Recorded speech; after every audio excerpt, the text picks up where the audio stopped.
Yo, it's your boy Rush in the building, promoting my side hustle. Rush Enterprise. If you're in the state of New Jersey, you need armed guards or unarmed guards, just hit up my business line or just hit me up on the grams. Today, I got a special guest today. He go by the name of Alan Donavon, the founder of Fathers Lives Matter. Alan, let the people know who you are, give them the MO, and let them know what you about. Hey, brother, how are you? Like he said, my name is Alan Donavon. I am the founder of Fathers Lives Matter. I am a father's rights activist, and I've been doing it for almost a decade. And I have worked with, man, I don't even know how many thousands of fathers around the world at this point. I lost count years ago. Man, I'm so excited that you're here. I'm a big fan of your work. You're always consistent, and you let people know what's going on within the horrors of dealing with the court system, Yeah. dealing with custody battles and all that. My first question for you would be, what inspired you to create the brand and movement of Fathers Lives Matter? So I found myself in the family court system back in 2014, 2015. My son's mother and I, we tried to make things work. We couldn't make it work. She headed down to Kentucky. I was up in Montana, and I found myself in the court system. I dropped a whole bucket of money, got an attorney, went through the process, and I got my ass handed to me. I got home. And I mean, during court, the judge looked at me and said that she saw no reason for me to have custody of my son. Meanwhile, at the time, I was a mid-level manager for UPS. I don't have any kind of record. I didn't drink. I didn't party. I didn't do any of that stuff. It didn't matter.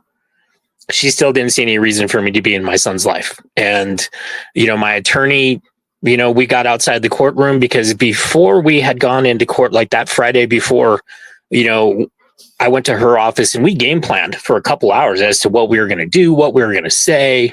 We got into court and she said 5 words the entire court process. We got outside and she was like, well, this is what happens. Unfortunately, you just, at least you got to spend extra time with your son. And she left and I fired her on the spot. I sent her an email firing her before I even left the courthouse. And then I had to figure out what I was going to do next because I had 6 months until the next court date down in Kentucky. So I had to figure something out. I was broke. I had no money. I had to figure it out. And ultimately, I came to the conclusion that I was going to represent myself. And I felt after that court experience and everybody that I knew personally talking to me, I felt that my life as a father didn't matter. It didn't matter to the court system. It didn't matter to my son's mother. None of that stuff. And so I started Fathers Lives Matter, and it started as a way for me to journal my experience through the family court system to get support for myself. And it exploded into what you see now, something that is around the world. I mean, there's fathers' rights organizations in Ireland, the UK, Australia. So it's all over the world. If you would have told me 10 years ago, Rush, that I'd be doing this now, I would have said, what the hell are you talking about, man? Wow, that's amazing. So it pretty much spread like wildfire. Yeah. Now, like as you was dealing with the situation, your first battle within the courts, like was it easy to find any form of help, or you had to figure out everything on your own as you went? You know what I mean? Still, yeah. Because when you're dealing with the court system, you got to know the lingos and actually know the laws, man. So give us a breakdown on that. So I got home that night. I got home from that first day at court because it was this huge shit show where I had my son for 6 months at that time. Like his mom just dropped him off and left. And so I had him for 6 months. Well, I lost that and the judge gave him back to his mom. And so I got home and I started looking through stuff. I was looking for some kind of support system, some kind of help thing. You know what I found?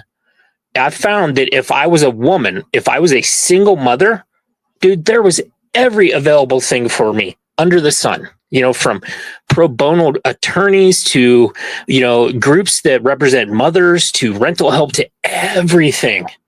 But because I was a single dad, there was zero. I had to do it all on my own. And I tell you what, it was scary as hell when I was sitting there, when I was made the decision that, okay, I don't have another 10, 15, 20 grand to dump into an attorney down in Kentucky. What am I going to do? And I was like, well, screw it, man. I'm going to do this myself, because the way I looked at it is the best person that was there to fight for my rights and my son's rights was not some stranger. It was me. So I made that decision. I started teaching myself family law in the state of Montana and the state of Kentucky. I signed up for a membership to the Bar Association, to Black's Law Library. I signed up for that. I took paralegal courses. Dude, the next 6 months was a blur of me going to work, getting home at like midnight to 1 a.m., and then doing case law study until I fell asleep at like 4 or 5. And then I would just get up and repeat it every single day. I lost friends because I stopped doing anything with friends. And this was my life for 6 months, figuring this out, trying to learn the lingo in court, because that's a big one. The way that they speak, the language that the legalese that they use. If you go in there and you have no idea what's going on, you're going to be completely confused. But I went through that process and taught myself all that, so that when I got down to Kentucky, I walked into that courtroom by myself with 13 binders of stuff that I had compiled over that 6-month time. That's an incredible testimony, man. Now, as you're going through this dreadful process, right, of figuring out the laws and learning the lingo, in your mind, it wasn't even a guarantee that you would receive full custody of your child, right? Yeah, no, I mean, there was absolutely no guarantee at all. In fact, they were trying to, so it went through this process where first my son's mom was trying to talk me into signing away rights for my son. She was like, I'm down here with him. He's up there with him. You don't see him. You should just sign away your rights. And I was like, no, that's not happening. That is a non-starter for me. Not going to happen. And in fact, my dad, it was a couple of days before I went down there, my dad called me and wanted me to come over to his house. So I came over. He's like, hey, sit down. So at that point in time, okay, we got into this point where they were sending me offers like, hey, here's 2 months in the summer. What do you think about that? Here's a month in the summer. And I kept saying no. I kept declining these offers. And so it got to this last offer. They offered me a week with him. Okay. I live 2,000 miles away. It's a 2-day travel to get to him.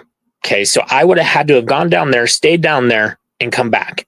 And I would have got 1 week out of the year. So my dad called me over. He told me to sit down, and he goes, Alan, I really think you should take what they're offering you.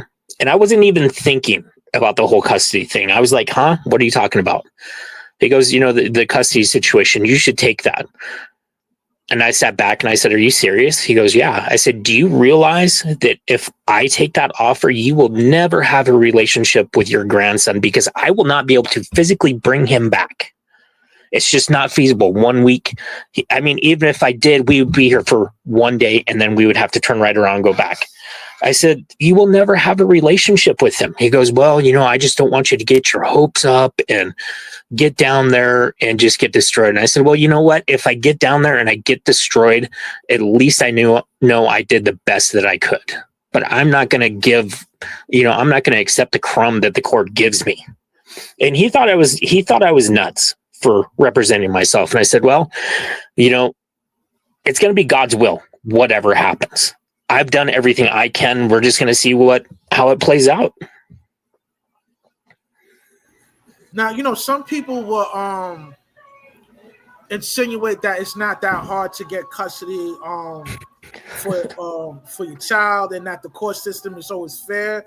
Can you explain? Because I got young kids from Patterson watching me, so I kind of want you to advise the youth on the mechanics of when you marry a female and things go left and you guys have kids together.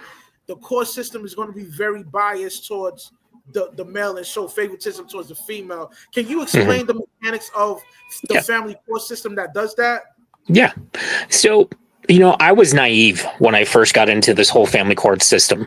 I walked in there thinking, okay, this is a court of law. Okay, there are rules. There's all these different things that are protecting me because I'm a good person.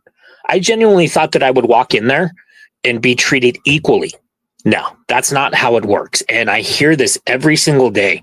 I hear women, they either message me or they post in whatever I post. Well, if fathers just fought, they say, fathers get custody 80% of the time they fight. And I'm like, okay, I know exactly where you pulled that stat from. It's a site called Exchange.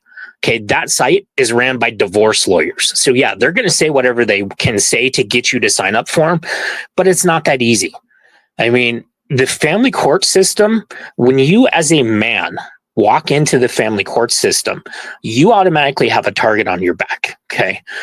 When mom walks into that family court system, she is automatically given preferential treatment over you. She is destined as the parent of choice by the family court system. And as the father, you have to walk in there and you have to jump over and so many hoops and go through so many hoops to convince these people that you should at least be a weekend visitor, because really that's what happens in the family court system. You can go from being a full-time dad to being an every other weekend visitor. And that's just the way it is set up, because there's this little thing that so many people don't know about. One of the components of the family court system is child support. You can't go into the family court system and go through the whole process and get a parenting plan without having child support factored into it. Okay. And the reason behind that is because the states and ultimately the family court, they get a cut from that child support. Okay. Every time you as a father pay child support, okay, let's say you pay $600, for example, and child support per month. Every time you make that payment, the court or the state/family court system gets a kickback of 66% or 66 cents from the federal government for every dollar you paid in child support. They get that back from the feds. Okay. Child support is a $250 billion a year industry. Okay. Let it sink in that the NFL, okay, is only 50 billion. Child support is 250 billion. So wait a minute. So you're telling me if a female's getting $600 a month, that's she's not going to see the whole full 600. No. She sees that full $600 in most cases. I mean, it gets into a gray area if she's on welfare. Then if she's on welfare, depending on the state, she will get a portion of that money. But no, what I'm talking about, let's just say, for example, she's not on welfare. Okay. You pay her $600 a month. She gets that $600 a month, but the family court system gets 66 cents for every dollar that you paid to her. They get a kickback from the federal government. So by the time she gets that 600, they already got their cut already. Yeah, and that's not counting. Okay, that's not counting the fact that pretty much every child support office in the country now, they don't deal with cash. Very few of them deal with checks. They deal mainly with check cards, debit cards, and credit cards. Okay, well, there's a processing fee on top of that they charge you. And some states do it monthly. Some states do it per transaction. When I was paying child support, I was paying $660 a month child support for my son. Okay. There was a $10 service fee every time I made a payment with my card. Okay. So they get that back. Okay. But here's the other part of it. They also get bonuses for specific metrics that are met. So if you have, let's say, a specific county, let's say that 80% of their child support cases are in the black, meaning there's no arrears, everything's above board, they will get a bonus on top of all the other money that they already generate through child support. They'll get a bonus for that metric having been met. And there's like 15 different metrics that they can get from all the different things from the federal government. So they're getting far more than just that cut from your child support if they meet metrics.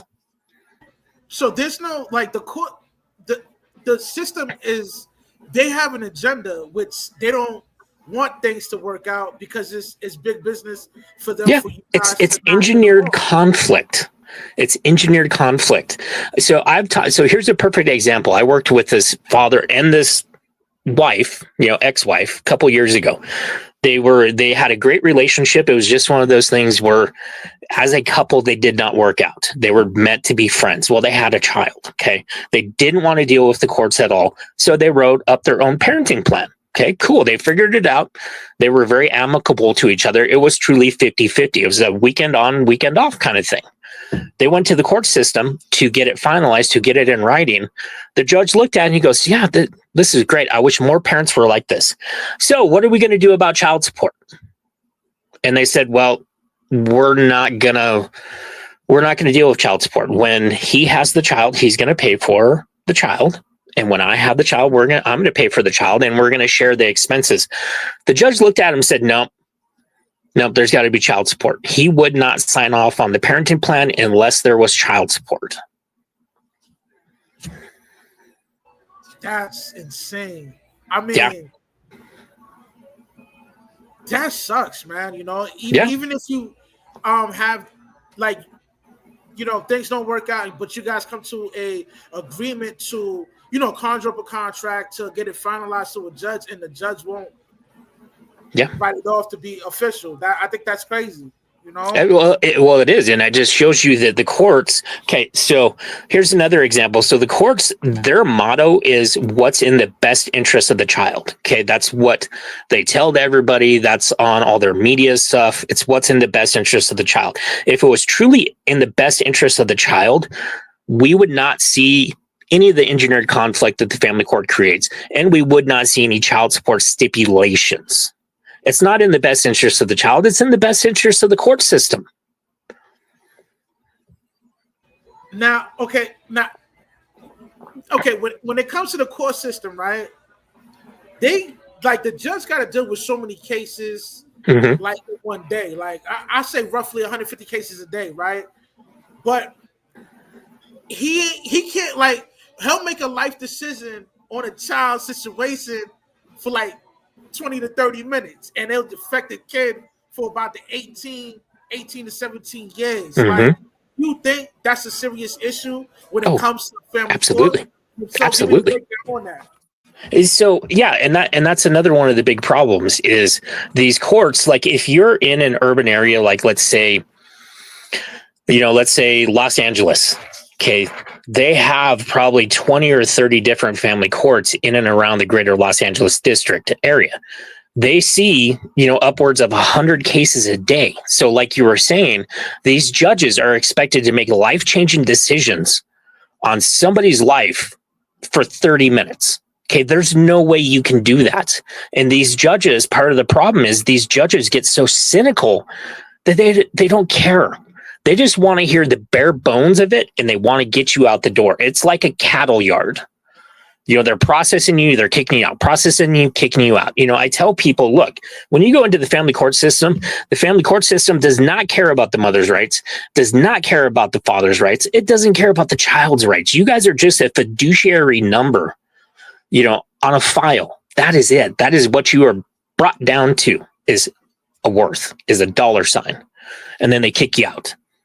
I mean, we see that over and over again because we see so many situations where mothers have custody and then something horrific happens. Usually it's the mothers killing the children. And when you look at the story, it turns out there was a big drama in family court and the court still gave the mother custody. I cannot tell you the number of times I've seen that play out over the years. It's just because the family court, they don't have the time. Number one, there's too many cases. Number two, because everybody knows now relationships don't last. As soon as you piss her off or she pisses you off, it's done.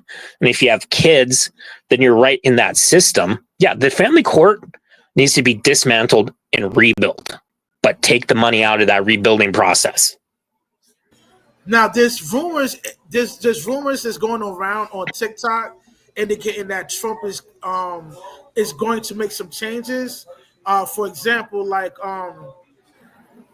they're not going to allow the mother to claim the child. Yeah, just for the child, and it's gonna go through a certain type of debit card, kind of Yeah, like that's similar false. to. You don't Both think it's those the are other way false. around? Trump Okay. never says so. How that started, there was a father over on TikTok that started that whole trend, that made a video that went super viral. And he said, did you hear what Trump's going to do? He's going to make it so that if you are a man paying child support, the mother cannot turn around, claim the children for the child exempt credit on taxes. So, each one of those credits is $2,500. So that's a huge chunk of money. And he started that, and then it just spread like wildfire. And I was looking at it, and people kept sending me this thing, showing me this. And I went and looked, and I researched, and I looked through all Trump's tweets. I looked through everything, and it wasn't true. It was just something this guy had made up. And then, like social media, everybody glammed onto it and started parenting it. Never happened. I know about that, but I wasn't talking about that. Like, there's another rumor saying that in order for the baby mother to receive the funds, it's only going to go through a certain debit card, Yeah. and I guess the state is Okay. going to monitor. So, like, yep. Yeah, they're gonna So what that is, oversee that. Yeah. Yeah, that rumor has been around for at least the last decade. It pops up every year, but what it is they say, okay, well, we're going to take child support and we're going to put it on a card like EBT is. EBT is on a card, and EBT is structured so there's a long list of things that you cannot purchase with EBT. You can't do alcohol, you can't do tobacco. There's a lot of different kinds of junk foods that you can't do with EBT. And so that's what they're trying to do. That's what they're saying that they're going to do. It will never pass. And I'll tell you why it'll never pass. Okay, if that were to pass, that is going to really hamstring the whole child support system, because so many of these mothers look at child support as a slush fund. Okay, I get child support, I can go get my nails, I can go do my hair, I can go hang with the girls, I can do all this stuff, because there's no accountability, there's no oversight in child support. You never have to show receipts for what is bought and what is not bought in child support. Okay, when you pay child support, when you pay your money to your child's mom, it doesn't matter what you think. You're never going to be able to lawfully get the courts to make her keep track of what she purchases.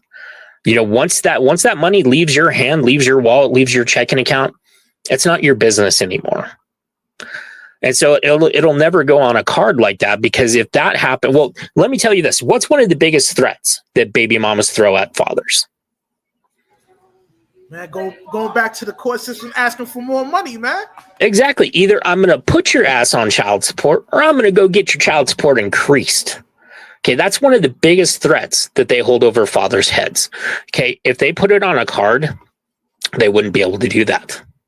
Because now they can just go in and say any line of shit to the family court system and get the family court system jack up. Hey, guess what? Rush hasn't been around for 6 months. He hasn't paid me any money. So they jack up your child support. They get you with 6 months of arrears. With the card, that'll never happen, because the other part of it, I can already see this saying that a lawyer would jump in there real quick and say that is not legally acceptable, because you are forcing her, or what's the word I'm looking for here? You're trying to force her to abide by buying only a certain set of things. It's a restriction of freedom is the other part of it. So we will never, ever see that happen. At least in my opinion, we don't, because child support is a cash cow. And they're not going to do anything to restructure that, to, endanger that cash cow. Yeah, I mean, that's $250 billion a year. That's insane. There's no incentive to. They don't have any incentive to do the right thing, to have everything, be feasible in between the wife and husband. I mean, it's better if it's a broken home, because they monetize that by you being in pain. Now, my next question for you would be like, okay, say for instance, a young man, like I say, by 18, he gets involved with a female, right? And then he has a kid. The kid's about, I say, 3 months old, right? Now they broke up. Do you advise that young man to put himself on child support in order for him not to be caught up with back child support if that happens to him? And if so, give us the breakdown on how that works out and why he should do that. Okay, so and that's a pretty controversial subject in and of itself, because there's so many people that say, yeah, don't do that. Don't go put yourself on child support. And then there's other people that say, well, yeah, put yourself on child support. A lot of it depends on the state, because child support is not uniform from state to state to state. Some states have rules where they can take child support all the way back to the day the baby was born and go forward. So if, like, using your example, they break up when the child is 3 years old, he's obviously never paid child support. If you're in a state like that, he goes and puts himself on child support, okay, they're going to get all the information on the child. They're going to find out when the child is born, and they're going to go, oh, yeah, we're going to go ahead and put you on child support, but you now owe 3 years worth of arrears at $1,000 a month. So right out the bat, you're coming out of the gate being, what would that be? I'm almost $30,000, if not more, in debt right out of the gate. And there's there's interest that accumulates on that. But the other side of it is, the one thing about the family court is they want you to be proactive, meaning they want you to do things before they have to either tell you to do something or force you to do something. So if you're breaking up with somebody and it's obviously not friendly, it's obviously not a friendly breakup, right away she's going to go to child support. She's going to run down there and get that done. So you have a couple choices. My advice is always, dude, be the first to write up the parenting plan. You don't need a lawyer for that. There's plenty of sites. Rocketlawyer.com has parenting plans for every freaking state. Write it up, get it sent to the courts, get her served, and then go to child support. Because there's so many guys that forget the crucial part of getting the actual parenting plan in place before they go and deal with child support, because then you're just adrift. You have no legal recourse, but yet you're paying hundreds, if not thousands of dollars for your child, but you have no legality backing you up. I mean, $30,000 plus interest, you'll be in debt forever. Yeah, and that's what it is. You get in debt with child support, you get upside down, and it's basically impossible to get out of it, because you can go to child support and say, hey, I can't even take care of myself. You know what child support will turn around and tell you? Why don't you get a second job? Why don't you get a third job? Why don't you move back home with your parents? Why don't you get a roommate? They don't care what your issue is. They just want their money. And it gets really, really bad, because depending on the state, like here in my state, in Montana, if you are $10,000 in arrears, then they start taking paychecks. Okay. They garnish paychecks. They freeze bank accounts. They take tax returns. Okay. It gets worse. It gets worse. Here in my state, if you are in arrears and child support, you cannot register your vehicle. They will not register it because it's tied in. Okay. So you cannot register your vehicle. They start taking hunting licenses, fishing licenses. From work, man. If they do that's exactly it. They take your CDL and they finish off with taking your driver's license, and then you're in jail. They don't care. And it's so oxymoronic that they're taking all these things while saying, well, why aren't you paying child support? Well, they're taking away your ability to live a life and to have a job to pay child support. They're knowingly taking that from you, and they don't care. I mean, it's a modern day debtor's prison is what it is. What advice would you give to a young man that's considering to get married in this day and age? You want my honest question? You want my honest answer, or you want me to church it up a little bit? No. I need it raw and uncut, man. Don't fucking get married. It is not worth it in this day and age. There is nothing beneficial to marriage for a guy. Because think about it.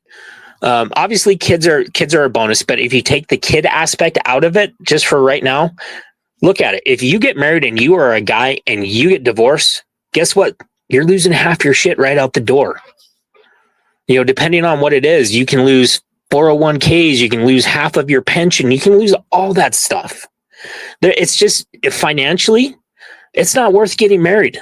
There are other ways to have kids. And that's one of the things, because I have a lot of young followers, like 15, 16, 17, 18-year-olds They want to be fathers, but they watch my content, they've learned, and they're scared to death. And they're like, what do we do?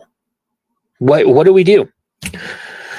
You know, they want to be fathers, but they're scared to death of the process. Go adopt a kid. Okay.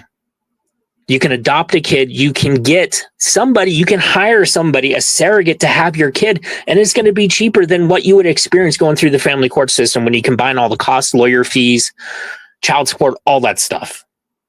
If you want to be a parent so bad, if you want to be a father, there are other ways to do it than putting yourself in that kind of situation and ending up where so many of us have. So there's no hope. Like that's it. Put a fork in it. Yeah. I honestly, man, I think that's good advice, man. Because a lot of times, men, they suffer in silence, man. Like whenever they go through things like this, they don't share their testimony, man. They kind of like they got this this weird thing where they're like, I got to man up and not, be honest about the situation. But and that's what we've been taught. That's what we've been taught over the years is, we are supposed to suffer in silence. Okay. We're supposed to shut up, suck it up, and go deal with it. Well, it doesn't work that way. Do you know that their statistics show that at least 22 fathers kill themselves a day? That's a day. See, nobody talks about this stuff, man. Yeah, it's the elephant in the room. Wow, 120 people in a week, 140 a week. Yeah, that's crazy. Yeah. So, my thing is this, right? Do you think this will ever change or get better, or it's just going to get worse? Because I've been doing a lot of reading, right? And they're saying in the year 2030, over 50% of women will be single and childless. Mm-hmm. What are your thoughts on that? And give me the breakdown on that. Well, so first off, we've allowed the family court system, the child support system, to grow into this unmanageable monster, and it's going to be so hard to tear it down and rebuild it. Do I think it's going to get any better? The optimist in me would love to say, yeah, because I have a 14-year-old son. He wants to have kids. I'm scared to death he's going to go through the same shit I went through. So do I think it's going to get any better? No, I don't. I think it's probably likely going to get worse because you have a lot of politicians out there that are pushing some really crazy bills. You got at least 3 different states that are pushing the ejaculation bill. Have you heard about those? Nah, I've never heard about that. Okay. Oh, you're in for a little treat here. So basically what the bill is, unless you ejaculate in the attempt to have children, you can be fined $10,000 per ejaculation. There are 3 different states right now that are pushing this bill. Yo, that's insane. Like, mm-hmm. It's almost like they're forcing you to get into a consensual situation with a female in order to knock her out. But that's insane, man. Like that. Oh man, that's horrible. We have a bill in my state, and I've gone head to head with the lawmaker that created this bill and is trying to push this bill through. But basically, what the bill is it will start child support on the date of conception going forward. Yeah, I've heard of that. But let me ask you another question. Because in order for a new law to be to take place within the states, like it got to go through the Senate. After it goes through the Senate, then the president got to sign off. Do you think Trump will actually sign that off? So one of the things with these are all state bills. So they have a way easier path than a federal bill. They just have to make it through, both houses of the state and then to the governor to sign off on it. Federal bills, I think, are going to be totally different. I reached out to Trump. I reached out to JD Vance. I reached out to Elon Musk. I reached out to everybody basically in the new administration. I sent them a packet with like 25 different stories from fathers that I had reach out to me about their experience in the family court system. I reached out to them. I said, hey, you guys are doing a lot of government restructuring, which is awesome. You guys really need to be looking at the family court system, because you guys want to bring strong families back. You got to bring fathers back into the fold. Right now, we got way too many kids that are growing up without fathers, and we see the freaking results in society today. I would love to see this restructuring happen. I don't know if it's ever going to happen, though. That's the unfortunate part, because there's too much money in the way it is now. I mean, it just looks like it's just going to get worse from head on out. My next question for you is like, how expensive it is to invest into going to a long, dreadful custody battle. Like I know it's cost efficient because you represented yourself, but what's the exact dollar amount? So when a young man hears with your testimony and thinks about dealing with the court system on having a custody battle, there got to be a fine print to the number on how much he got to spend. So what's the rough number to that? So for me, and this is just me personally, and like you said, I represented myself, but it's still $40,000. For all the different costs and associated. I mean, I hired a PI, I did all that stuff. $40,000, and it's not even a guarantee you're gonna win, man. So you're just really gambling $40,000. Yep, absolutely. But so if you go the other route, okay, I have talked to fathers that have spent over $1 million on custody battles. 350,000, 400,000. It goes up exponentially. I mean, at the very least, you're going to spend at least $100,000 baseline if you go through lawyers and everything else. And that's just the minimum. Mm-hmm. You know what I mean? The average man don't have a extra 100,000 lying around to spend to go to court, man. So it is really important for you not to get married or knock somebody up, because because when you marry somebody, man, the countdown begins after y'all together, man. As soon as you say I do, man, as soon as you put that ring on, it all changes. Now my next question for you would be like, what's your thoughts on supervised visitation? Is there a positive effect when you're dealing with your baby mother and having somebody supervising you while you're taking the time to spend time with your child? So I think 99% of the time it's bullshit, really. I think it's just another way to get more money out of the father. Most of the time, in 9 out of 10 cases, supervised visitation is not warranted. Yeah, you have the outliers where dad has anger issues, dad has substance abuse problems, whatever the case may be. But those are not the normal thing. The normal thing is dad is pissed off mom somehow, and she's turned around and made claims, false allegations of abuse, sexual assault, whatever the case may be, or just said that she's scared of him and slapped supervised visitation on. And then every time you go to supervised visitation, depending on where you're at, dude, it's anywhere from $50 to $100 an hour to see your kid. It depends on where you're at, and you have to pay that. And it's ridiculous. Hold on. So when you're being supervised, you have to pay for that too? Yeah, because there are special places that you go to that's all they do. They do supervised visitation. There's a place in my town, it's $55 an hour to go and have a supervised visit where you have somebody that is a quote unquote counselor or some other qualified individual that sits in the corner of the room and watches you play with your child and notes everything that you do, how the child reacts, how you react. And then all that can be used back in court. That's horrible. Yeah. Yeah, I mean, I'm learning a lot just by interviewing you right now. I didn't know you had to pay for that, man. Mm-hmm. So if you wanted to spend 8 hours, you're gonna have to cough up a nice chunk to be around your kid for 8 hours. Well, and most of the time, supervised visitations are hour by hour. You can't do like 8 hours of supervised visitation. I mean, there are cases where, I shouldn't say that, because there are cases where the person that is chosen to be the supervising person is like her mom or her dad or her relative, something along that.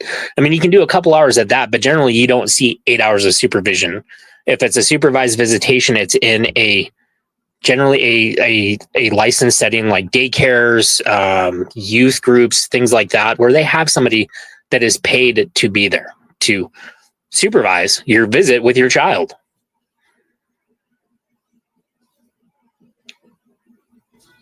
Man, it's just not a good situation. Now, my next question for you is, right, and I might get a lot of kickback by asking this question, but do you think there's a large portion of women hinder the fathers from seeing their own kid? Because, I know a lot of dudes. I'm an old man, so I got a lot of friends, and they vent to me, man, on the things that they go through when they're dealing with their baby mother. I want to get your perspective on that, and give us the breakdown on your perspective on that. Okay, so just so we're clear, you're asking, do I think women intentionally alienate their children from the fathers? Yeah. Absolutely. Absolutely, man. The way the system is now, okay, like we said at the start of this conversation, the family court engineers conflict. Okay, one of those things that comes out of that engineered conflict is alienation. The family court gives the mom a blank check to do whatever, say whatever, with no penalties. Okay, so she can withhold the child from you and get a slap on the wrist. And a lot of times we see the alienation tied into child support. Well, you didn't pay me my money, so you're not going to see your kid. I can't count how many times I've heard that. And there's never any consequences for mom when she does that. So if you have a young girl that's grown up, that's seen her aunties do that, who's seen her mom do that, what do you think the chances are she's going to do that very same thing? She's absolutely going to do that. Yeah, because that's what she knows. That's what she's been taught. So yeah, I think absolutely women do that more often than not because it's an easy thing to do. Because then you can go on social media and you can be a victim. You can say, well, Rush hasn't come and seen his kid in 6 freaking weeks. He's such a, deadbeat dad. He's a POS. He's all this. But they're not telling the truth that, okay, yeah, you haven't seen your child in 6 weeks, but why is that? That's because she's not allowing you to see your child. And the courts don't do anything to give you any kind of support in that kind of situation. She'll get a slap on the wrist. So yeah, I think that happens all the time. I mean, and honestly, I can't tell you a situation where I've worked with a father where that has not been a piece of the puzzle, is this parental alienation. Wow. Now, this next question I'm going to ask, I know it may sound redundant, but I need to know, like, from your perspective, like, do you think how the family court system is set up, do you think that's a big factor on why a lot of single fathers unalive themselves? I think so, yes, absolutely. Because the biggest factor in that is the financial burden that the family court places on the father. Okay. So, let's use that example again of a father paying $600 a month. Okay. So that's just the $600 for the child support. That usually does not include insurance. Okay. So there's an insurance aspect where he has to pay that because 99% of the time the father carries the insurance for the child. So you have regular insurance, you have dental insurance on top of that. Okay. You have to pay for all these other incidentals. Let's say, little Johnny needs basketball shoes. You got to pay for that. You got to pay for this. You got to pay for that. And then if you're in a situation where you are also paying alimony to the wife, depending on what state it is and what their divorce laws are. So let's say you're paying that $600 a month, with insurance and all the other incidentals. Let's just round it up to $1,000 a month. You're paying for your child. Okay. If you're paying alimony as well, that's another couple $1,000 that you're paying. So let's just say $3,000 a month is going out the door before you ever see it. Who's paying for your ability to live? Who's paying your rent, your mortgage, your car note, your electricity, your phone? Who's paying for your food? You have to pay for all that. You have to figure out how to do it. And it gets to the point where so many of these fathers, they just can't freaking do it. They're robbing Peter to pay Paul. They're living in their car. And now that they're living in their car, guess what? They can't have their kids because in most places you have to provide a room for your child. Well, there's no such thing in a car. So what do these guys do? They kill themselves because of the financial stress it puts on them. Family court is directly responsible for that because there's so many things that the family court could do different. For one, they could actually give a shit about the fathers, for one, and actually look at that situation that the father is in, because not all situations are equal. Okay. You may have the guy that is perfectly fine with, paying out $5,000 a month because he's got $10,000 a month coming in. But you got Johnny over there who is working, he's busting his ass. He's got a job that pays him $15 an hour. Dude, he's not going to survive. And the family courts just don't care.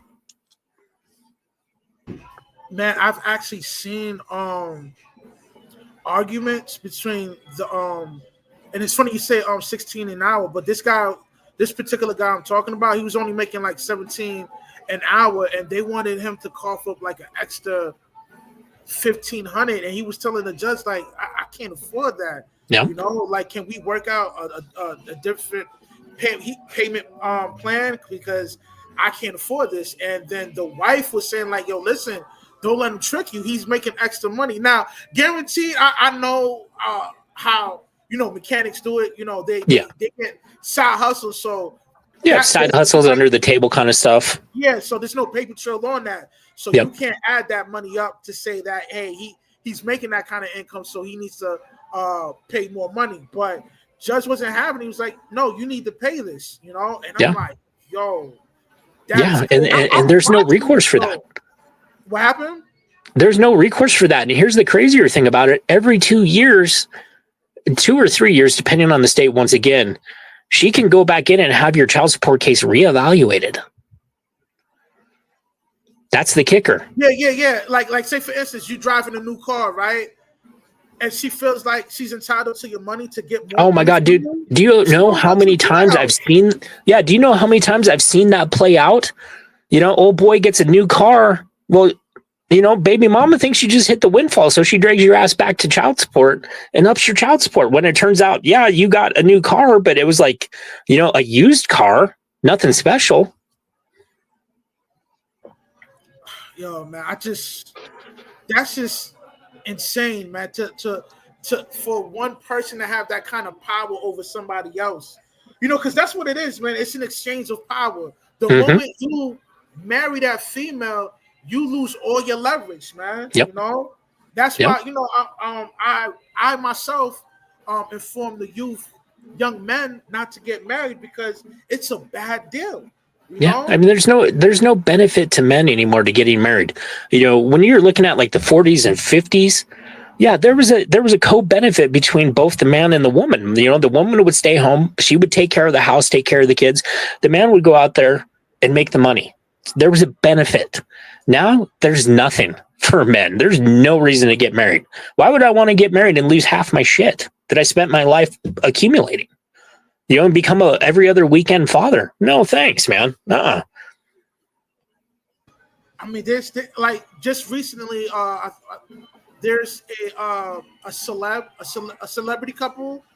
She go by the name of Tiana. She was dating a ball player. Oh yeah, yep. So you know about that, right? I know. Yep. Fast forward, right? They get a divorce. She gets a majority of his assets. Yeah. I think like 10 houses. Yeah, 10 houses and like 1 7-figure payment and then ridiculous child support. Yeah. I mean, he needs to slap his lawyer, man. Like, what kind of divorce attorney does he have? Because he pretty much got to start from scratch. Man. Yeah, exactly, man. I'm not laughing at his situation. I'm laughing on how unfair this shit is when it comes to sport, it's man. Stupid unfair. Now, my next question for you is, when it comes to attorneys, right? Do you think some attorneys you may hire deliberately throw you under the bus? And if so, like, Give us the breakdown on that. Give us the mechanics on how that works, man.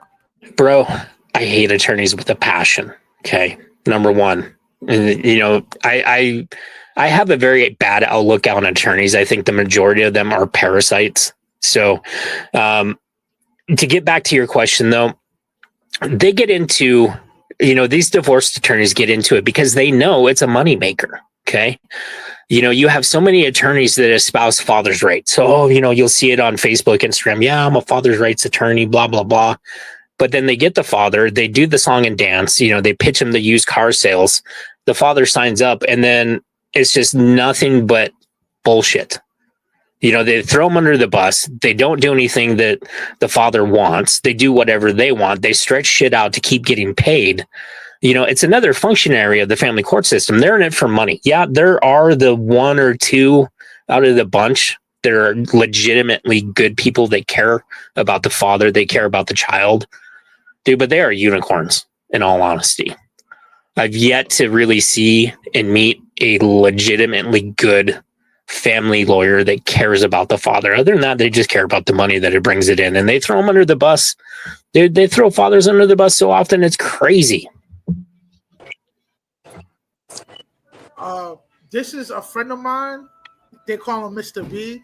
He kind of went through the similar situation with what you went through. Yo, Mr. B, you got any questions for Alan, man? Like, talk to him, chop it up with him real quick. No, I've been listening to him. Hold on, let me put my headphones in. My bad. I was back and forth. I've been listening to bro talk. I agree, but what my standpoint is on all of this. It's a little bit different than the average person. Yeah, because he also represented himself. Because it's more cost efficient, to represent yourself when you're in the court system, and I know he got a few questions, so ask him a few questions, B. What's up, brother? How are you? What up, man? Alan? I don't really know. I heard you say a lot. I wouldn't. It really wouldn't be questions, because I already know where you're coming from, not in an arrogant way, but more of, why do you feel, or why do people feel that the system is rigged against men? It's the way that the system is engineered. I mean, if you go back, do you guys know the history of the family court system? Like, in depth? Nah, not in depth. So okay. I wouldn't say in depth. I would come from more of a point of understanding that at the time that the system was created, men were misogynistic. Women were in need. Mm-hmm. At the time, they didn't have a lot of ability to do what they were doing like they can now. So I understand that point of view and why the system is like it is. Yeah. Okay. Yeah, but if you mean something more, then no. Yeah. So here's basically the quick and dirty history of the family court system. So the family court system is built off of English family court laws. It's a copy of the English system in England. Okay. So for a long time, in any kind of marital thing, marital strife, divorce, whatever the case may be, the child went with the father. Okay, that's where we get the whole patriarchal system from. The father was the head. The father made all these decisions. So the kids automatically went with the father. Okay, so fast forward to women's suffrage. Okay, when women got the right to vote, there was a very prominent activist, female activist, who petitioned the family courts because she didn't like the way the family courts were. Okay. She was the one that got the family courts changed. The dynamic of it changed. So it changed to the tender years doctrine. Have you guys ever heard of that? No, that one I haven't heard of. No, so basically so basically what the tender years doctrine is in a nutshell, it states that a child that is of tender years, and that is widely open to interpretation. Okay. It can be a child that is 3 years old, 5 years old. I've seen it up into the child was an adult. And once again, we're back to the thing where it varies state by state. Okay. So tender years doctrine declared that a child that is of tender years will always go to the mother. The mother will always get custody because of that child being of the tender years. Okay. That stayed in place until 1987, when it was changed to what we have now, the current system, what's in the best interests of the child. But you find that so many of these judges still rule by that tender years doctrine. There's so many situations where these judges, they go in with blinders on. It's the mother's custody, and they don't look at anything outside of that. So that's a huge situation with so many of us fathers' rights activists. But that's kind of, in my opinion, that's kind of the way the family court is, the way it is right now because of that, because they're still going by that tender years doctrine and not truly going with what's in the best interest of the child. Because if they did, we would see so many of these situations where the child is murdered by the mom. It would have never have happened because it wasn't in the child's best interest to go to mom. It wasn't in the child's best interest for mom to have custody. It was in the father's best interest. But the court system is just not geared towards that by and large. Well, I mean, they do have laws. Well, I mean, I can't remember the exact year where they did away with the tender year, and I think it might have been in the 87 year. It was 87, yeah. Where they came up with that the father can be just as good as the mother. The problem is they come in, it's kind of like the Jim Crow laws and the civil rights laws and all of that, right? Where they come in and they throw something else at you. So what ends up happening is, I'm a person, I don't like to find excuses, right? Especially with me being, and I don't even pull the race card at all. I don't think Rush has ever heard me use a race card. But with me being an African-American and a veteran, and those two things are negative lights in the courtroom. Oh, absolutely. I walk in there knowing this, but I found a way. And what I realized was every time they tried to put a wall up, it was, oh, well, what job do he work? I got my Class A and Class B. I'm a certified diesel mechanic and a certified pastry chef and culinarian. Those jobs work on a weekend. You can't get your child. Your job doesn't allow for it. Or as I was telling Rush earlier, you mess around and you get into a domestic violence, or you get a restraining order. Restraining order ain't all that, because I got 4 of them and I still get my son. They find ways, but men don't fight, right? So when they're like, oh, well, you want your kid, you live in Chicago. I moved. Rush will tell you, I moved to the same city. So I had my son every other weekend, first, third, and fifth weekend, summers, and most federal holidays, to where then they was like, with a federal law in Alabama state that, or the state law state that the child can't travel more than 225 miles a month. So I said, okay, cool. I'm gonna move to the same city then. Because they dropped it down to once a month. I went back to my first, third, and fifth weekends and how it was. Same thing I'm about to do now. I'm in Kansas. They just moved back to Alabama. I'm gonna move back to Alabama. And I'm gonna do the first, third, and fifth, or the 6 month on, 6 months off. That's what I'm asking for now. We got court coming up soon.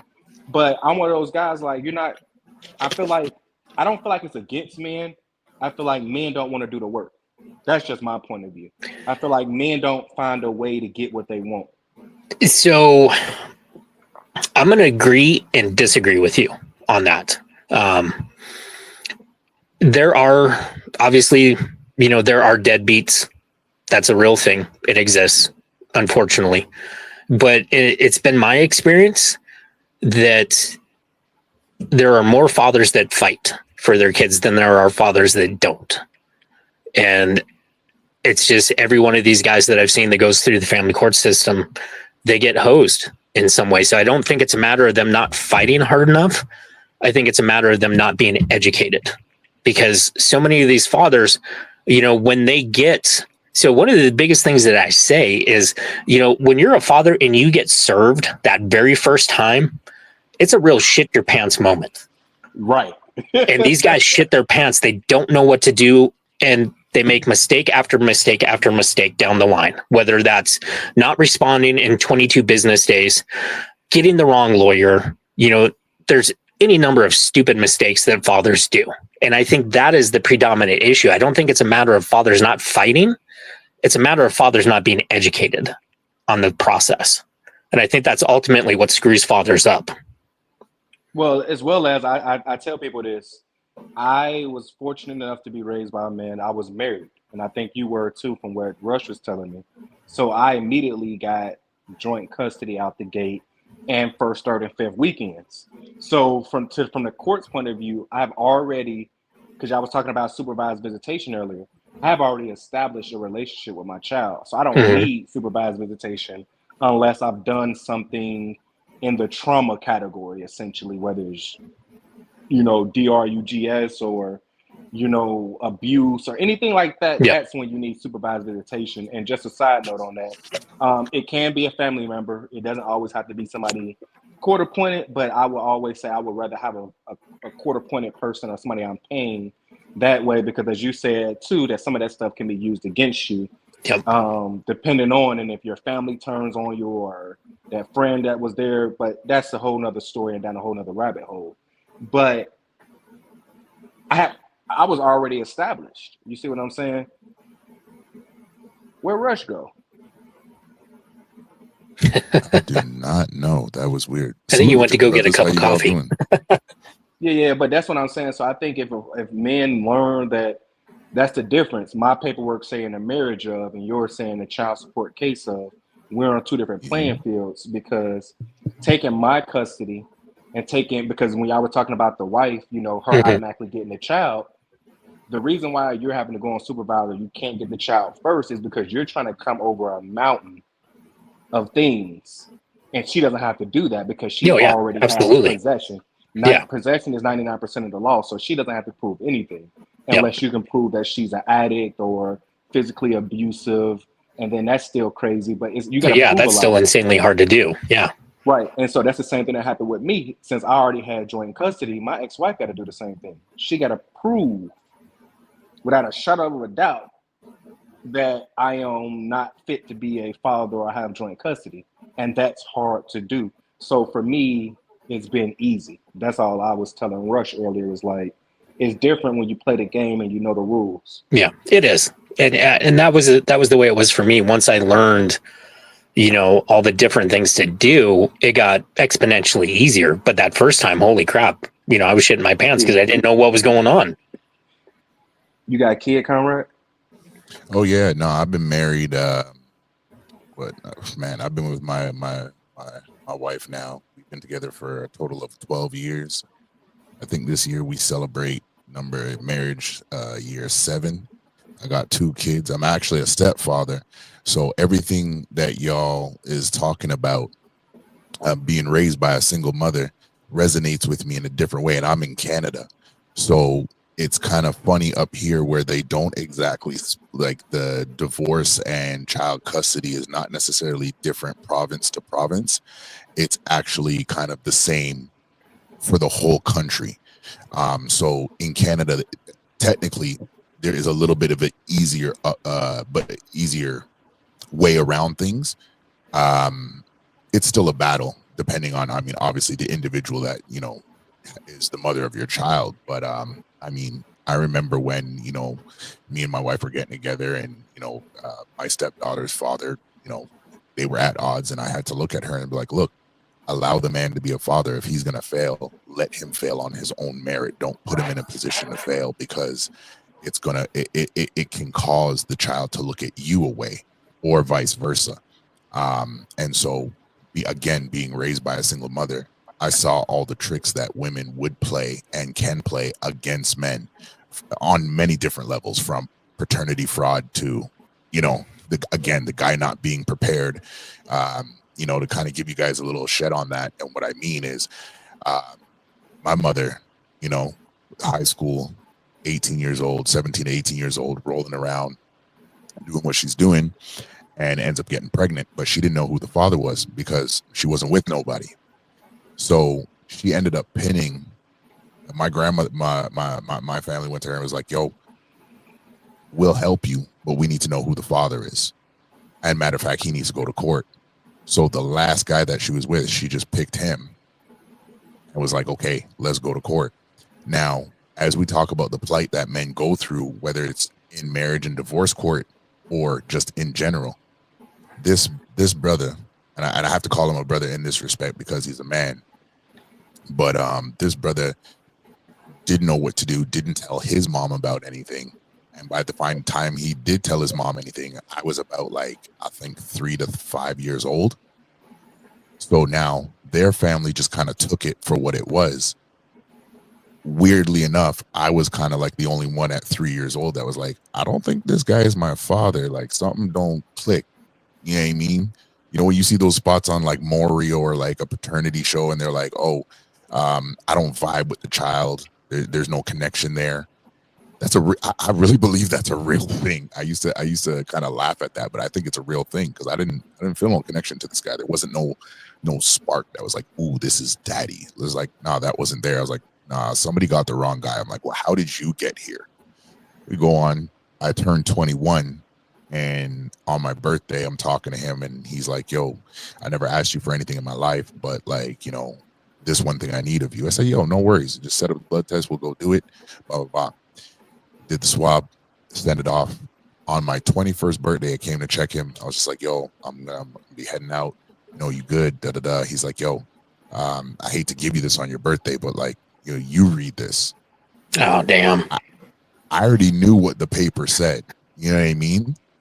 So for me, it was just kind of like I didn't feed into the anger until after my birthday, and the way I fed into that anger, both sides had to pay for it because I looked at him and I was like, "Dude, how did you let some random female?"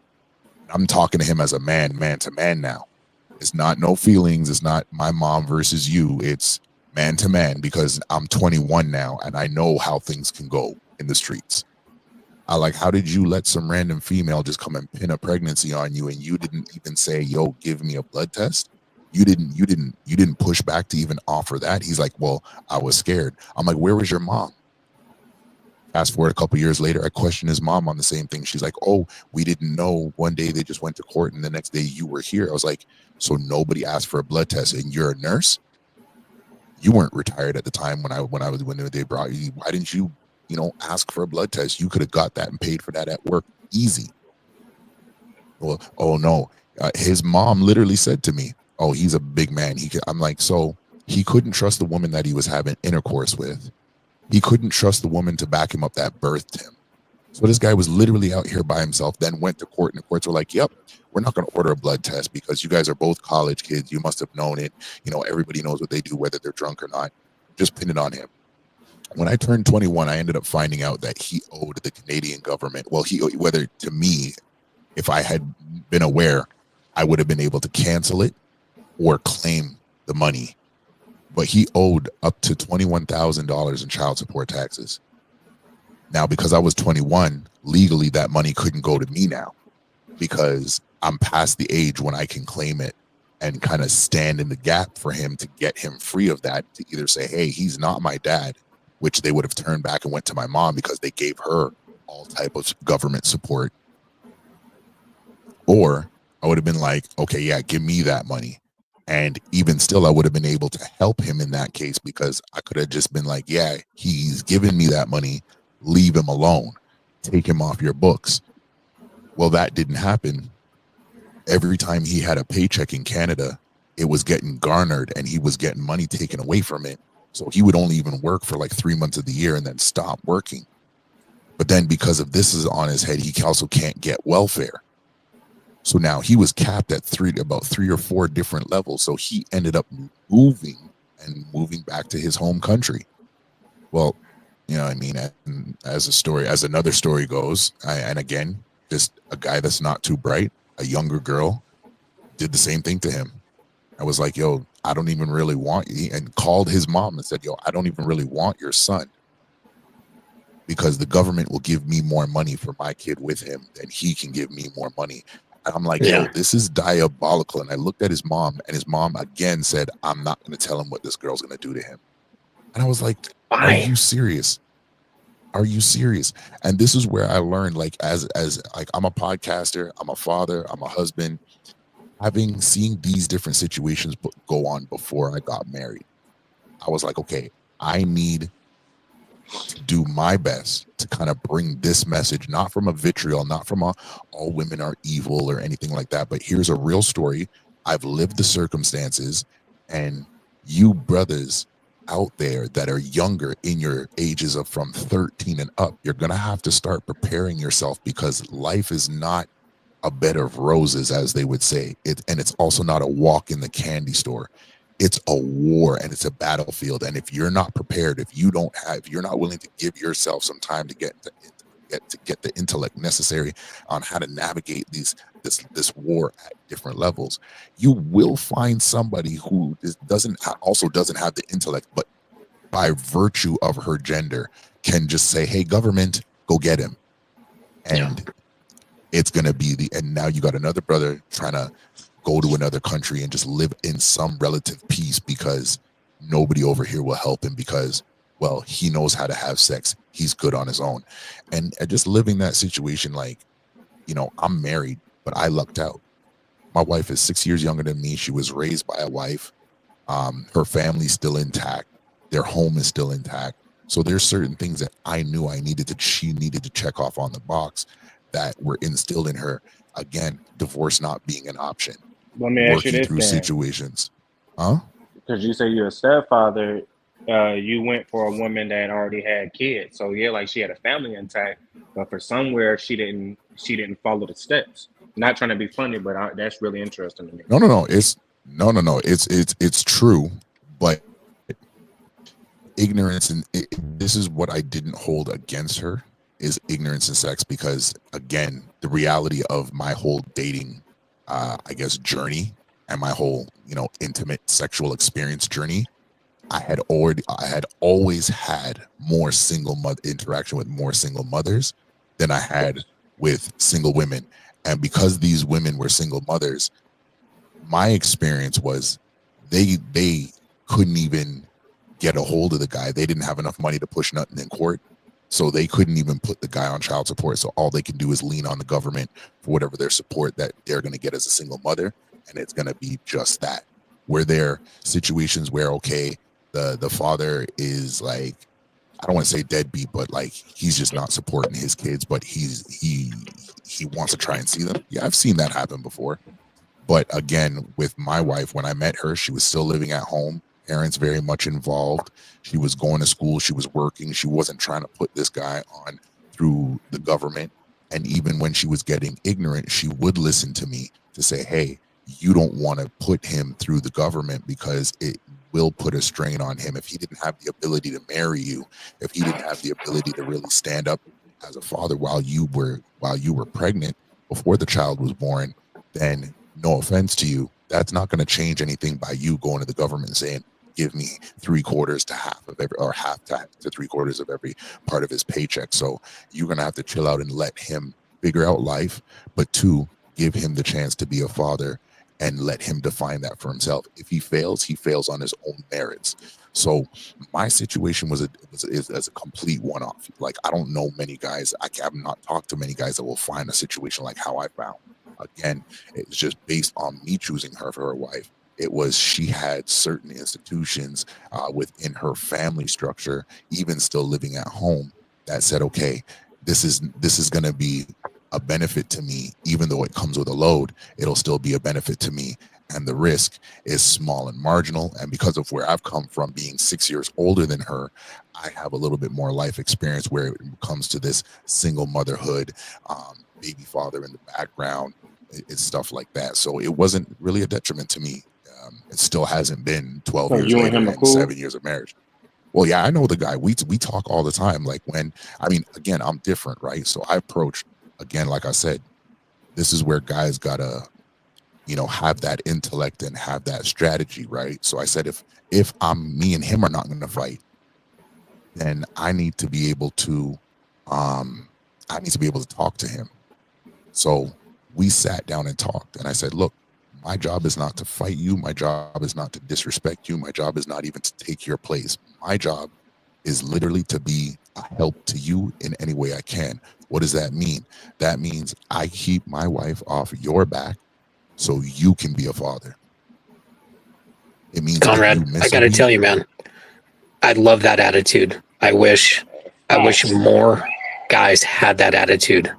Because so often you see where it's a situation where you're married to, a single mom, and then the bio dad is still there. There's conflict between the two of them, and it doesn't need to be that way. Yep. It should be the way that you're approaching it. So kudos to you for approaching it that way. But it always comes from when they get a man, though. That's where me and my ex-wife, older than me and very much successful and a veteran as well. So she's not ignorant by any measure. I can tell you that much. But the men come in and they want to prove something. Yep. You know, I don't play the stepfather talk. There is no stepfather. I tell my Mhm. son that there is no such thing as a stepfather in my household. I'm not stepping nowhere. I'm not stepping to the right, left, back. It's all me. Facts. Financially, mentally, Facts. emotionally, it's all me. So you here for her. And me and him don't get along. And all he's tried to do, he's called me one time last June 23rd. I never forget it, and said he the daddy. And I'm like, yo, I'm the one that, you know, ejaculated in her vagina, dog. I don't know what you talking about. But Yeah. that's his mindset. And I have the video. I showed it in the courtroom. I had to let him know, like, this is what this man talking about. Hmm. And she's agreeing that he's the dad. And our son heard it. And my son don't like him. So, you know, for me, it's just one of those things. I think this is the new world that we're coming into with men like you. I wish we had more. But, you know, the psychotic baby mama and the simp man is going away. Well, here's the problem, and this is just my individual opinion based on observation, right? And like I said, a lot of my dating history, like I've dated single women with no children, but I've dated single mothers as well, right? And so what I've experienced is that even in that dating factor, if you're a man of principle, you're a man of foundation. And dare I say, if somebody's wasting your time, you're ready to enact consequence immediately. They actually don't know how to deal with you. And by they, I mean the women, because they believe that they have all the power. They believe that they can shout, kick, and scream and then call the police or call family or call a brother or call another man to come in and try to disrespect you. Once you start removing those things or letting them know straight up, it's just like, you don't have the power. No disrespect to you, but you're not in control of my life. You're also not in control of my seed. So here's the thing. You are very limited in how you're going to try to overrun me. And if you do it beyond a certain measure, I'm not going to talk twice. I'm just going to remove you from my life. And I think, and I've heard on different panels where they've said, oh, men need to give women grace. I'm giving you enough grace before the point of any of this stuff comes around. If I see that you are not going to acquiesce to the principles and the foundation of my life, I'm just going to remove you. No friends with benefits. I don't need you for a side chick. I don't need you for a jump off. I definitely don't need you to pay my bills. You can't cut my hair. You can't iron my clothes. You can't cook my meals. You're not cleaning my house. I'm not moving in with you. I'm not signing a lease. I'm not signing for your cell phone. I'm not helping you with your bills. You stay at your address. I'm going to stay at my address. And this is how it's going to be. And if you don't like it, tough. Like, I think men need to go back to this ABC of interaction. And if it doesn't end up aligning with what the guy wants, guys need to just say bye-bye, period. And there's, because this generation of After or women, they before the think that, oh, child? once we're talking before the child, I'd say Okay, even yeah, I'm with before, you on that. Yeah, I'd say okay. even before sex. This is what I want. And I'm not talking about a perfect world, but I'm saying even before sex, like my sex has conditions with it.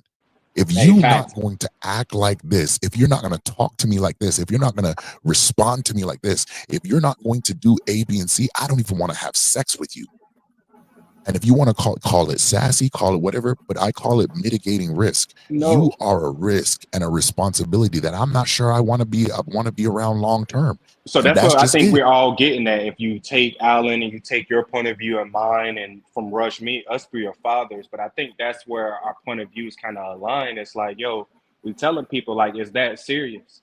From day Yeah. one, is that serious? It's like, yo, if you go play this game of marriage, children, life, family, you can't wait to after you done had that post nut Post clarity. nut You have clarity. to do it before.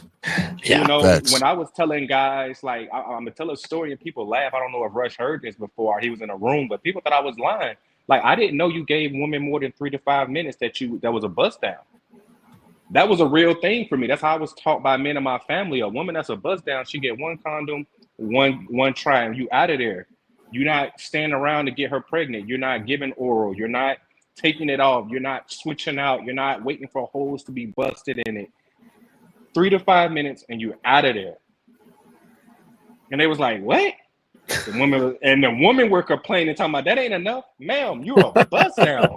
You're not my wife. You're not somebody I'm interested in the long term. I haven't seen your my chart. What are we sitting right here doing? And so when I found out that guys was giving women gourmet sex first, second, try the first 2 months, and then they turn around and cry. Oh, I don't care about nothing those men say. I don't care. Like, hey, you deserve what you about to get, big dog, because you thought none of that through. My ex-wife didn't get pregnant till we was 2 years. We knew each other for almost 2.5 years by the time she got pregnant. Mm-hmm. Even though it didn't work out, we knew each other for 2.5 years. I take that win. Most men get with a woman and have her pregnant within the first year of knowing her, having a baby within the first year of knowing this woman. So 3 months after you met her, she's pregnant. A year after knowing her, you got a baby. That's wild work. And then that's why you get ran through in the court. Yeah. Well, I got a question for everybody, and I want to start with Alan. What are your thoughts on paternity fraud? Paternity fraud is up by at least 40%. And do you think sometime in the future that they will make the parents mandatory to get a paternity test before a birth certificate is signed? I think we're heading down that road. Tennessee has put some laws forward dealing with paternity rights and paternity fraud. I think ultimately that's where it should head to. I don't think that there's any question that, before you start assessing child support and the whole litany of other things that are going on, you need to make sure that that baby is yours. Mm-hmm. Because like Conrad was saying, his situation, with the man that was, not his dad, there's way too many of these women out there pinning that stuff on there because motherhood has been monetized. More kids, more money, more welfare, the whole 9 yards. So I definitely think that has to be a huge component in it. You have to know for certain. And when I talk to fathers, one of the very first questions I ask them is, that child yours? Have you had a DNA test done? If not, you need to go do a DNA test before you do anything else. And then how that DNA test comes back determines how the rest of that plays out. But yeah, I would love to see that happening. I think it's going to happen. I think after Tennessee put that into law, I think it's going to start catching on. Yeah, I hope so, man. Because there's a lot of I know I don't know everybody in the world, but I know a lot of men that raising kids that's not even theirs, and they had to find out the hard way that those kids wasn't even theirs in the first place. And it crushes not only the psyche of the father, but also the kids too. And the mother never takes accountability for that. And I want to get your perspective on that, Comrade, and yourself, Mr. B, man. What's your thoughts on paternity fraud? Should it be a law that makes it mandatory to get a paternity test before signing that birth certificate? Because once you sign that birth certificate, it is hard to get off that joint, man. Mm-hmm. Mm-hmm. Yeah, you're not getting off until they find a real father. There ain't nothing about being hard. It's one simple answer. Until they find the actual father, you're not getting off. And that's why I tell men, be careful of playing that stepfather, especially if you marry a woman that got kids with no child name on that birth certificate, because upon your divorce, you are automatically assumed the father, even though they know it's not your child because you were married to that woman. So it get thicker in that. But as far as the paternity, Doge has been asking for the financial paperwork of the child support stuff. I think that's what Elon Musk and Trump are doing now. And I think they just got granted access as read only. So I do believe that there's changes coming, because if you look into the history of Elon, he is in a paternity, he's in a custody battle actively, and he is the right hand man to the president. And also another good friend of Trump is who? Bezos. Ye West. So both of them have had very, very big public custody battles and are known for it. So the father's story is coming out. from billionaires. You know, when we talk about Ye and Elon, these are billionaires, the richest man in the world, and probably one of the most talented African Americans that ever hit America are on Donald Trump's side. So I do believe that it should be a thing. I think that it should be mandated. Um, at birth, if you're in the room, even if you are married, get the blood test done. And he's saying with Tennessee, I think a lot of states should automatically do it. Otherwise, hey, man, it's on you if you don't know who the baby daddy is, because we're not just going to be pinning any man that shows up to play, Captain Saberhole and messing up his life, because whether he doing it on purpose or unintentionally is not fair to him. So I think that it should be done. No, 100% facts. And I mean, everywhere should have. I don't know why. Actually, I do know why.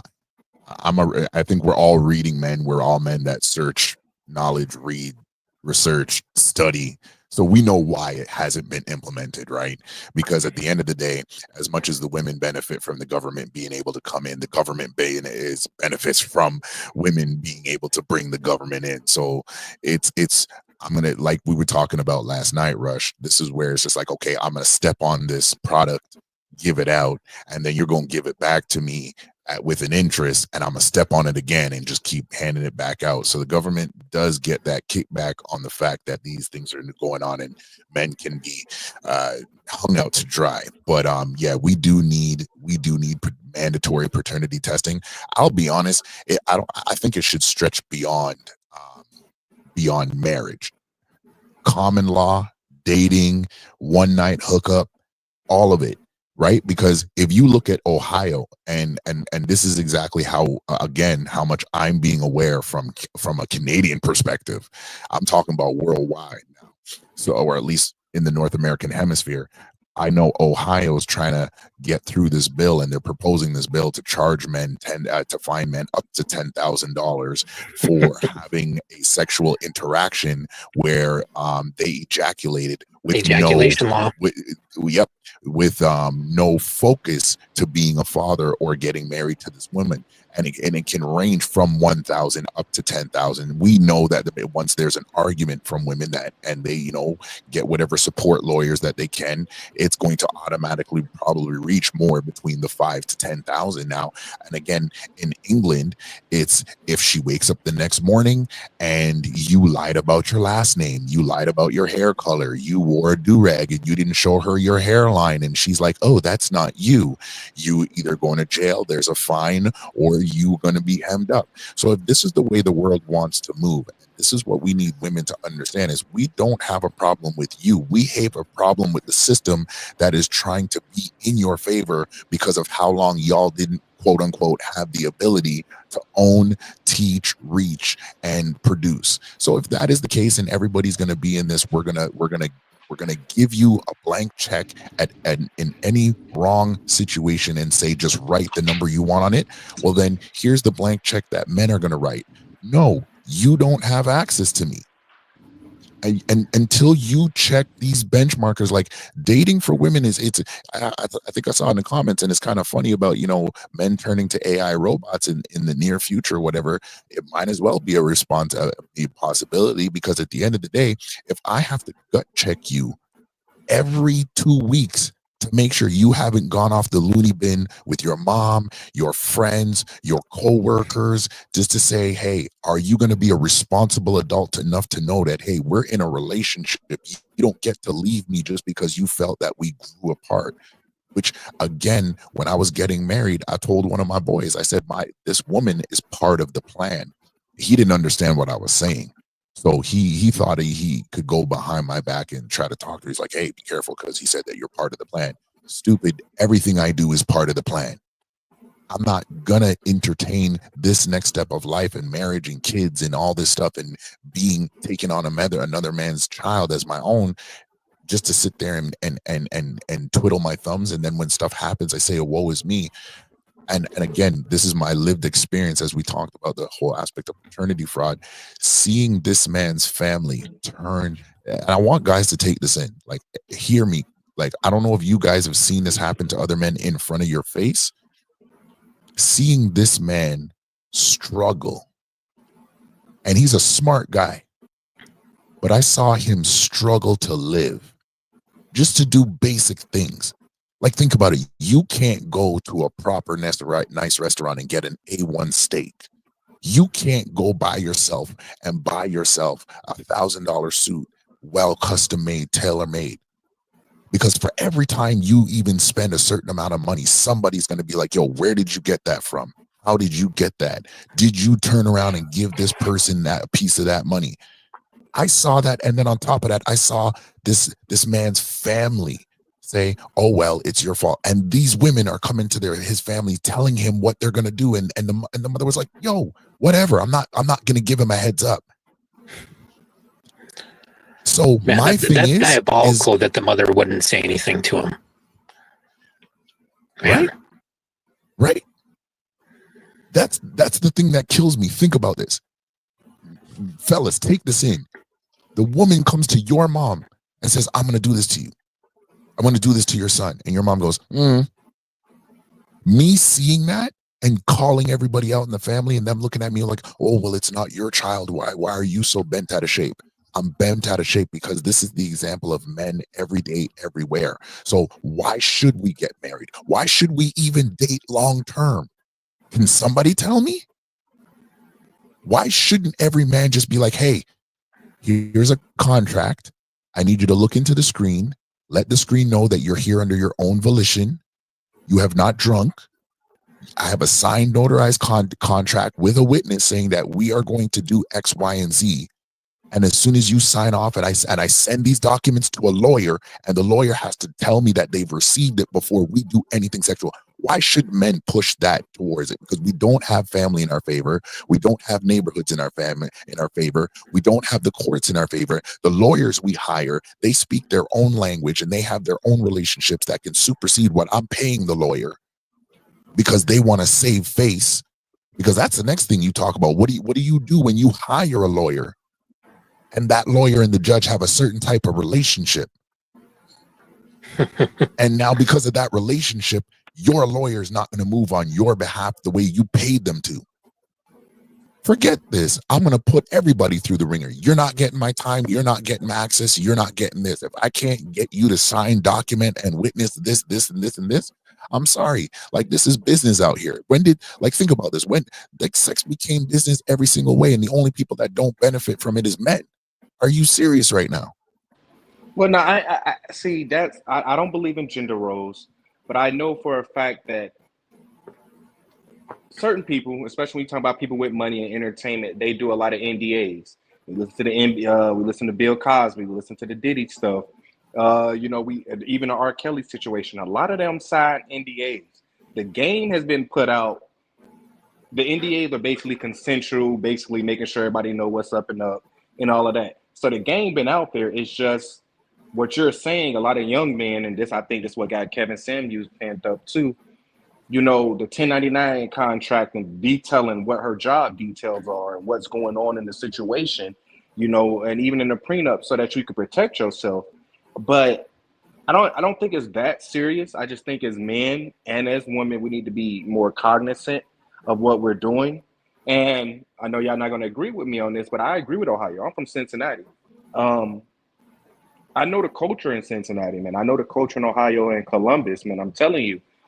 The concept I was raised on from birth to 13 was, we got to raise the number. I don't know if y'all ever remember the Black community talking about that. The more people we impregnate, the more of us there is. If you know anything about Cincinnati or even Ohio, it's the start of the North.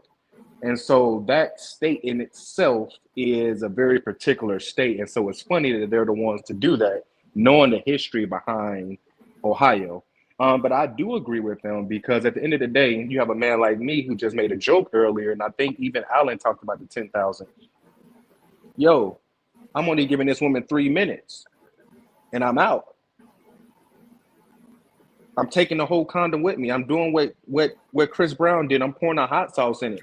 I'm done. Now, I know for a fact that you are not nowhere near prego.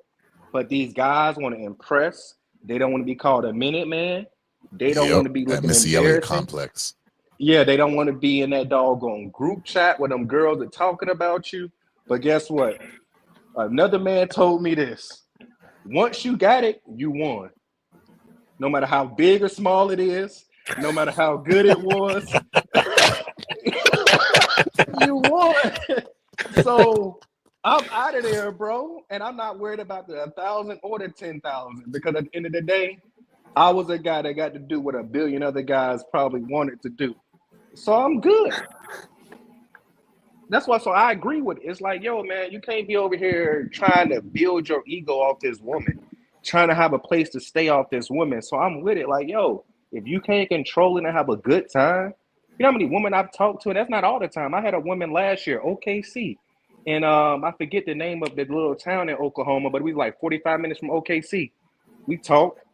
I say, "Are you down?" Literally, I text her. She said, "Yeah, I'm on the road." Take her out to eat. I text her again. I'm like, "Are you sure that's what you want to do? Or are you a Plan B type woman?" Of course, she younger, but I'm setting her up. She like, "Yeah, I'm down for the Plan B." I said, "I'm picking it up now." So I'm already letting her know what the moves are. I'm already setting up the play, and I've got text messages proving between me and her what we got going. So there's ways to be, a gentleman and have fun still. I'm not always gonna be contract. No, look, are you willing to take a Plan B or not? If no, I'm gone. That's a simple text message, bro. I don't need no lawyer for that. And if you're not, look, if I still wanted that bad, because I'm on a 9-month drought, 3 minutes and I'm out. Don't be mad. Like, that's just my mindset, bro. I'm sorry. I hear you, big dog. I hear you. Well, I mean, yo, thanks guys for coming through. We had an hour and 30 minutes mark. I don't want to hold up Alan too long. I'd like to get everybody's last word before we sign out, starting with Alan. So I actually have a question for Conrad, if I can, real quick.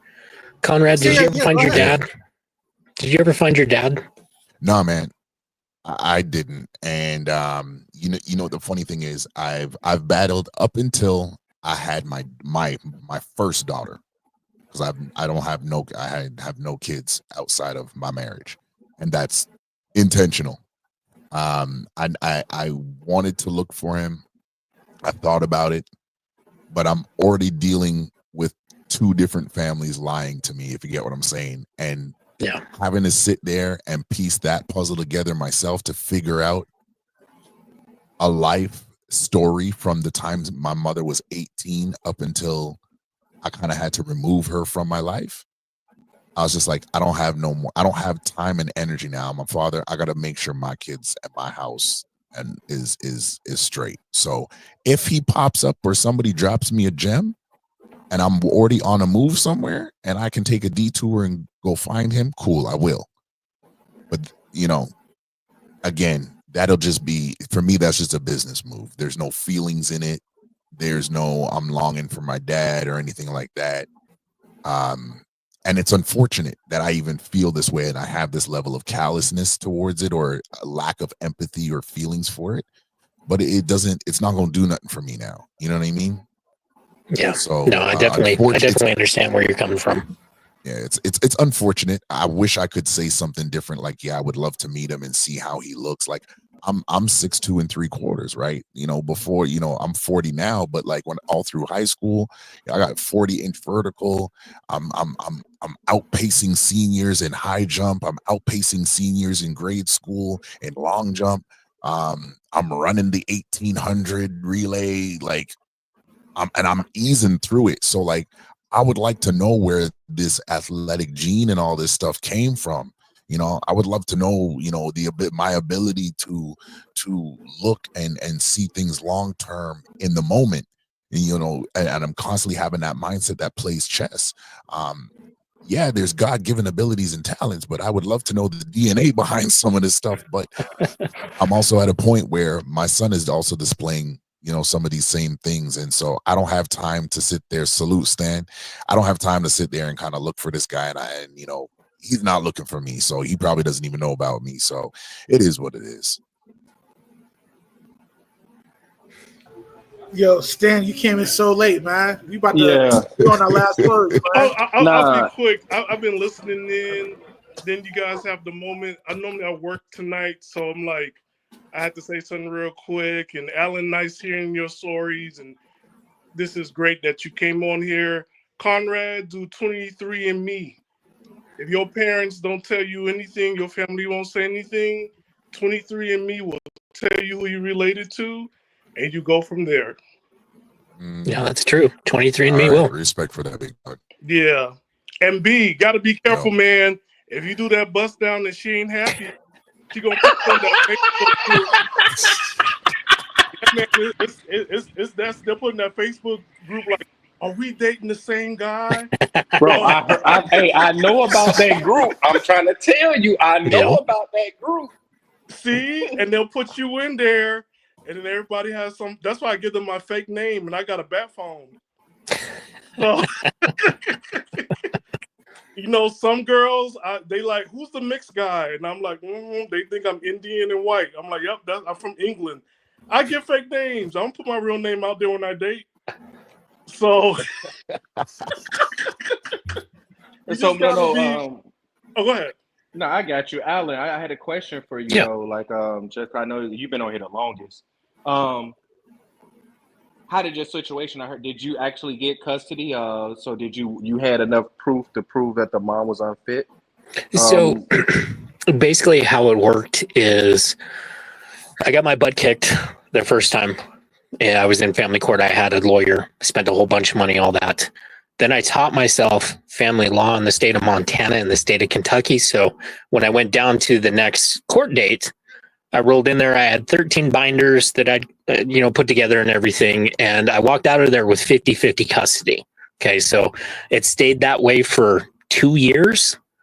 And then there was some shady stuff that her mother did that basically put me back to, starting all over again. Well, I went back down for that court, and luckily I had made such an impression on the judge that when I walked into court, the judge recognized me. Said, "Hey, Mr. Donovan, how are you doing, man? It's good to see you." 20 minutes later, I walked out with full custody, and I've had full custody of my son since then, and I've been raising him by myself since then. Hey, man, congratulations. I'm in a situation like that. I have joint. I told him earlier I got it back, but the mom been doing stuff, and I got it on video finally, and I got our son saying he want to come live with me in some of his words, but that's kind of what I'm pushing for, is either 50-50, 6 months on, 6 months off, or rotating school years, or go ahead and send it to me, so I'm hoping that that's the ending result by the end of May, hopefully. But I definitely hope it works out for you, man. You know what's the craziest thing about this, and I've seen this played out in the South a lot, and then also Caribbean nations, is that when you go ahead and you're like, okay, you know what, that's fine. You get a second wife and you have a whole set of new kids, then that's when they're like, no. He needs to be with you. And it's sad that judges don't see that. And also it's sad that the lawyers are just enjoying it and just getting paid. There should be a law against this, where the father is going broke, giving in to like heinous demands, and the lawyers are just enjoying it, and they're like, yo, I'm just getting paid. So, but I'm glad Rush made this possible. B, I'm glad that you back on here. Don't be no minute man, my brother. Just be careful. Get yourself a robot. and I just want and Conrad, what you say is true, man. Like, it's already happening. Men are not showing up for dates. Men are not going online. They're not even swiping.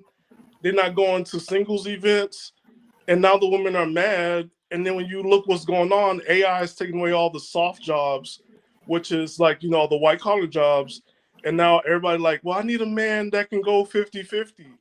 But if you have 0% or 0 times 100 is just 0, you're left out. You have no value to any man or anybody. So time plays out. Time always wins. Go ahead, Conrad. Yeah. I was just saying my closing arguments is this, Alan, thank you for being here. I know this is not necessarily my platform. Rush, thank you for extending the invitation to be here to kind of further this conversation. And you know what, I hope I can connect with everybody so we can set something up, because I want to talk about a father's love. I have an episode that's going to be coming up not too long from now, and I want to talk about a father's love, because I think that's the next thing that courts need to understand is how we men love, and specifically how we love our children. Don't sit there and look at me and think any other way. So, this was great, and this was again much needed. I'm glad to I'm glad to have been able to come up tonight, and all right, definitely I'll link up with you guys. I think the one thing I would really want to say is, as we going along this, to you lighthearted guys out there, stop paying for OnlyFans, man. That's the next thing that needs to go. Stop paying for OnlyFans. Yo, if you can't hold it in your hand, it's cheaper than a date. If you can't hold it, I don't care, bro. I don't care, bro. Hey, I know don't care, but bro. Here's something what OnlyFans have done. OF, right? It's bigger than this, right? OF has done something where now they have AI. Men are getting hooked. Yeah, I know. Wait, hold on. It's engaging with them now. It's like you get a text message. So now it has gotten to a place, and look at Rush's face. I know it has gotten to a place now where they're engaging with them, and it's not the actual person. There's horror stories. Yeah, no, and there was a girl. There was a girl that got hemmed up, in the courts not too long ago. I think it bust on World Star Hip Hop that she had an AI bot running, and the stupid girl, not realizing that her court case is still on, she's like, yeah, I do that. I took one video of me, spliced it up with the AI algorithm, and the AI bot talks there, and I just sit there and collect the money. I'm like, you fool. And your court case is still going on, and you think that you're so protected because the guy willingly subscribed. So all you guys out there, I'm gonna show you the decency and respect not to call you what I really want to say, but stop paying for OnlyFans. If you can't hold her in your hand, man, it doesn't make sense. Stop doing this. Be a man. Be a man. What? And guess what? Also, Conrad, you know what they're also going out to? Instagram and Snapchat. So the AI bot has moved away from OF, and it's now. Bro, don't make me mad. It's 1 o'clock in the morning over here. Don't make me mad right now, bro. Yeah, because men are lonely. That's the thing. Like, men don't say. It's like, I'm an alpha man, unga bunga, but you're talking to, and this is AI. It look like a cartoon. That's not a real human being. So I'm like, yo, I got glasses. I can see with my own glasses and contact. This is not a real person, but this your girlfriend? Okay. But you're like, oh, I gotta eat. No, she don't. She algorithm. And so, you know what I'm saying? She's a program. 10 input, 20 output. Like, what are we talking about? She don't need to eat. But men are getting hooked off like fake women on IG and Snapchat, and they're like, it's that engagement that's there. And they're hooked on it, and then they like, well, I'm like, yo, this they need to unhook themselves before AI shows up to court with a baby that's not theirs. Okay, that's all. So if they have a baby, that's all I'm gonna say. Before AI shows up to court with a baby that's not theirs, they need to unsubscribe immediately. Cancel your credit card, address, whatever you need to do throughout the whole computer. I don't care, bro. Throw it all away. But look, for 1/4 of your income tax. Yo, Stan, I'm about to kill this joint, man. Oh wait, I was gonna say this. For 1/4 of your income tax, you too can get a sex robot. Crazy, man. All right, man. Yo, the show's officially over. Yo, Donovan, thank you so much for coming through. Absolutely, brother. Stan, thanks for coming, Mr. B. Hey, man, I'm about to hop live on TikTok right now, as soon as I get off here. So we gotta link up again. Yeah, I'm on TikTok. If y'all hit TikTok, I'm about to be in this live. We're gonna connect. I'm connected with. Word. Again. Yeah. I'm coming on there right now. I appreciate you. Absolutely, man. Yes. Fellas, nice to meet you guys. Likewise, brother. Blessings to all, man. Have a good night. Rush. Getting ready to sign out. Seek wisdom, practice humility, and always remain sucker free. You heard? I'm out. 1.